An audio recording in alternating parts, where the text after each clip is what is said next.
Our first mailbag question from Lore here on NFL Daily. I'm Tom Downey. What position should the Niners look at in next year's draft class? I think trench play, maybe corner/safety. Your O-line, Trent Williams can't play forever. In the event that one of your edges, young D linemen, don't break out, looking at you, Drake Jackson, you can add some players there. There's some good talent this year at some of those spots as well. So I think trench play is the first spot I would look if I were San Francisco. A $2 super chat from Poppy Chulo Sits. What position should Travis Hunter enter the draft as? That is the Colorado wide receiver corner, who is a great corner and a great wide receiver. The rare two-way player we haven't seen at this level since Miles Jack, who only played linebacker, of course, in the NFL. Honestly, why not both? Teams will scout him as both a wide receiver and as a cornerback as well. Now, there's 2 years of college football play to go. If he keeps it up, though, why not both? I would say do the Deion route. Play corner. It's harder to find those guys.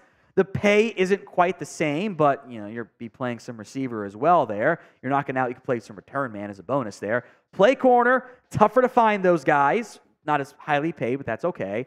And then premium downs, third downs, go play some wide receiver. That way your snap count's not ridiculously high, and it limits your NFL career. I say both, though, from what we've seen so far from Travis Hunter.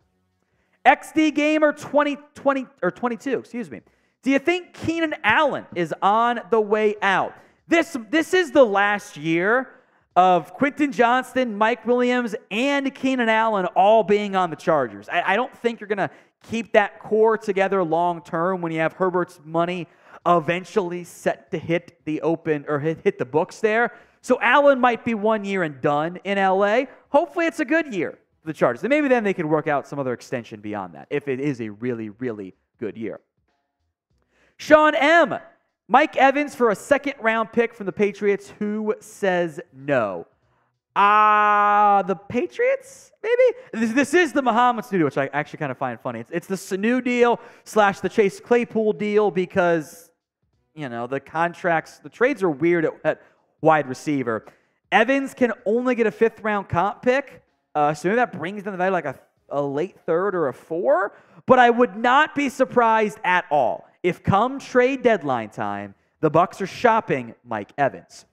So get your predictions in on today's show at the pinned comments. Will the Bucs trade Mike Evans? Y for yes, N for no. Trade deadline comes and goes. Is he on a new team? This is the pinned comment on today's show. So if that ad comes here on YouTube, that's fine. Take advantage of the ad. Instead, head down there and vote. Y for yes, N for no. GM Evan Hinders, should the Vikings trade for AJ Epenesa? I don't know if he's very good. I think we had the same conversation last year about an Epenesa trade. When you have another year of not producing very much, kind of lowers your value. I don't know if he's a great fit for what Brian Flores wants to do on defense. I'd probably say pass, but if it's like a 7th-round pick, then sure. There's nothing wrong with a very cheap, flyer at that point. Josh Prince, should the Lions trade for Mike Evans to come to town? I don't hate it. Think about this perspective. If you are the Lions, you get to week 15, you're in the playoff stretch, right? Marvin Jones, he's Marvin Jones. You have Amon-Ra St. Brown in the slot. You have, at that point, Jameis Williams back as your deep threat, your speedy deep threat, and Mike Evans is your typical X wide receiver. That's an awesome trio, provided Jameis Williams can, be on the field and contribute there. So I don't mind the Lions being aggressive. I kind of like where their roster's at, and you build around Jared Goff if that's enough, if you trust Goff to get you to the promised land. Otherwise, you keep those picks to go get a new quarterback, if that's the route you choose to go. Dustin Rushing, will Deuce Vaughn be the leader in touchdowns this year? Those of you who don't know, on Twitter, at WhatGoingDowney, I have had some great Deuce Vaughn bit tweets of calling him the greatest player ever. It's a joke. The answer is no, of course. But to keep the bit alive, yes, Deuce Vaughn will double any other player's touchdowns this year. Speaking of Deuce Vaughn, you can get his jersey or the jersey for any NFL rookie at chatsports.com/NFL jersey. That link will be in both the comments section and the description of today's show. Bryce Young, Anthony Richardson, CJ Stroud, you name it, they've got it, even if you have to do the more expensive customized one for a player like Deuce Vaughn, because the NFL just continues to disrespect Deuce Vaughn and the jerseys there. But you can get yours today. Get it shipped out before the season gets too far along. Chatsports.com/NFL jersey. Steph Curry, over under $32 million a year for CeeDee Lamb. I'm going to go under. Now, that's if the deal gets done this year. If he waits an entire year and he has an all-pro caliber season and he puts up similar numbers as Justin Jefferson, then maybe it costs in that same ballpark. I think 32 is a good over-under for Justin Jefferson, frankly. So for now, under. But if that takes longer to get that deal done, longer you wait, the more expensive it is. Ooh, Gary Sanderson, the most overrated player and underrated player in the NFL. I think, I've said this before, I think overrated is someone like Devin White. I don't think he gets a lot of buzz because of that. Once he had a bunch of sacks, but he's not, I don't actually love him that much in coverage. I think he's one of the more overrated players in the entire NFL. From an underrated perspective, trying to think someone deep here that like we don't really talk about that much. I got one. How about Kyle Duggar in New England? I think he's a huge part of how that defense tends to work. I think he doesn't get the same love as other defensive players do. So I will go with Kyle Duggar. There's a lot of routes you can go on underrated, though. But I'll go two defense players. Davante David and Kyle Duggar. From Nate Broughton, will Sam Darnold displace Brock Purdy? History says the Niners will play more than one quarterback because someone's going to get hurt. They're kind of cursed a bit from that perspective. If anyone can make Sam Darnold work, it's going to be Kyle Shanahan in San Francisco. We also have not seen Sam Darnold be a consistent starting caliber quarterback ever in the NFL. I'm not sure that's a good thing for San Francisco. From Carter Smith, will the Raiders shop Davante Adams at the trade deadline? You've seen the drama going on with Chandler Jones. We'll see how that, at least there was drama with Chandler Jones. See how that all gets sorted out there. If the Raiders, come end of October are sitting there with 2 or 3 wins, the rumors will be out there. Doesn't mean they'll trade him, but you best believe the Jets are going to be linked to reunite Rodgers, and the Saints will be linked to reunite Rodgers and Adams, or Carr and Adams. So I would not rule it out, but I also wouldn't say it's a likely outcome either.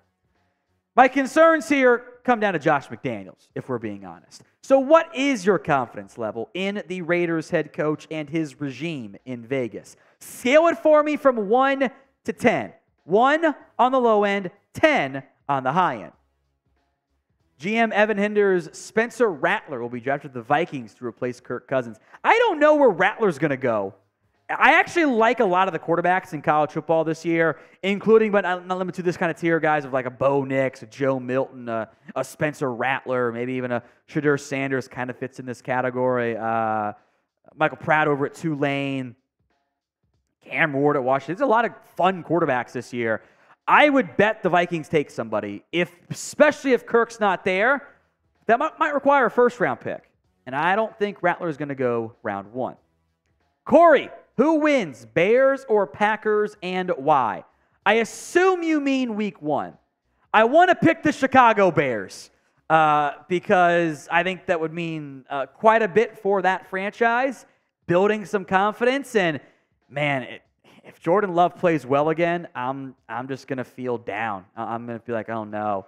Here they go again, another year of the Packers kind of backdooring their way into a fantastic quarterback that maybe they shouldn't have had from that perspective. So I don't really, from a pure like NFL balance perspective, I don't really want to have that happen. I don't really want to have Jordan Love be this fantastic football player. And I don't want to make it sound like I'm cheering against him, but at some point we have to regress back to the mean of you can't always be great. Maybe that will happen this time around with Green Bay. Just be okay. Be okay for once. So I'm going to go with the Bears. Now we're trying to get to our next sub goal here at Chat Sports of 343,000, and we need your help to make that happen. If you haven't already, hit that sub button, youtube.com/chatsportstv. Free videos every day when you sub. From Brody Banks, will the Colts trade Jonathan Taylor once healthy? I don't know. There's kind of that whole weird Jim Irsay stuff, like what's he going to do? He's the ultimate wild card right now in ownership outside of maybe Michael Bidwell in Arizona. I think no. They were asking for ridiculous offers. They wanted Jalen Waddle. No. The Dolphins aren't doing that. No. Stop it. So if they come back down to earth with their asking price, maybe. But I also think that they don't want to come down from their asking price because they don't want to trade away Taylor. Now, maybe Taylor is your answer to this question here, but name a player who you want to see traded. Sound off, where else but the comment section. Any player, any team, even if it's to your favorite team, that's fine too. Keep it somewhat realistic. Name a player who you want to see traded. XD Gamer, is Chris Godwin a sneaky trade deadline candidate? Absolutely he is. He falls in the Mike Evans bucket of, if the Bucs are bad and they want to reset, get some contracts off their books, get some picks back, Godwin does make sense. Now, with the way his deal's structured, he could probably wait and be dealt in the offseason. Maybe then you want to keep him for your new quarterback. But yes, he could be a sneaky trade deadline candidate. Daniel Moriarty, if the Cowboys do get Chris Jones, could this be a legit #1 defense in the NFL? I think they're in the running to be the top defense as without Chris Jones. They're in the running. I don't think I'd pick them, but they're in the running.